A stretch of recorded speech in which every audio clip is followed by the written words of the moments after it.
في بعض حضرتك بتقول الكلام ده وحضرتك جالس في منزلك طبعا ما يعرفوش ان اللي معاهم في المداخله السكرتير الصحفي لرئيس الجمهوريه. بعديها سمعت المذيعة صوتها، على اعتبار مش معقول في الساحة وصوتها وصدى الصوت في تلفزيون يعني سمعت وأنا أكاد أختنق من الضحك. يعني المقلب كان جميل يعني ممكن تنزله يعني موجود واحنا هنعرضه في بداية الفيديو. ف يعني قطعوا الخط يعني قبل ما يسمحوا لي بأن أقول لهم أنتم يعني كنتوا ضحية مقلب، أنتم يعني اتصلتوا وأنتم من عمله.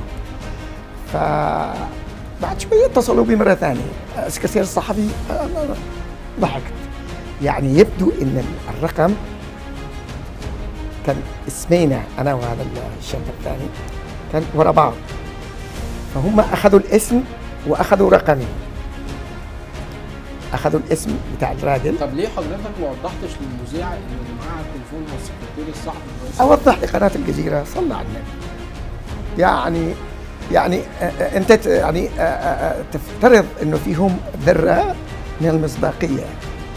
أنا ما صدقت إنه جاءوا ولازم أشعل لهم الدنيا. المداخلة كانت على الهواء. على الهواء. ممكن حضرتك كنت تكشف ده، تكشف كذبهم. لا تأخرت شوية، الفيلم بتاعي كان طويل شوية. هم خدوا الجزء الأول من الفيلم. لا كله أخذوه، بس قد أكلوا المقلب. يعني اكتشفوا إن هذا مش ذاك اللي بيتكلم، طبقة صوتي مميزة. الناس كانوا كلهم بيتصلوا بي بيقولوا هذا أنت يا أحمد الصوفي، يعني الناس العاديين اللي بيشوفوا الجزيرة. فكان مقلب جميل وأنا راضي عنه، شعللت الدنيا. لو طلبت من حضرتك رسالة دلوقتي توجهها أقول لهم والله أتمنى أن تتصلوا مرة أخرى بأحد ضحاياكم الذين يعني وجهتموهم لكي يفتعلوا ثورات ويفتعلوا كما يقال انقسام داخل المجتمع اليمني. سأكرر التجربة مرة أخرى واثنين وثلاثة. في بعض لقاءات حضرتك على هذه القناة محظورة. عدد كبير جدا من المقابلات أنا أجريتها مع فيصل القاسم وأيضا مع الجزيرة. يعني أنا والمعهد اليمني لتنمية الديمقراطية كلانا محظوظ.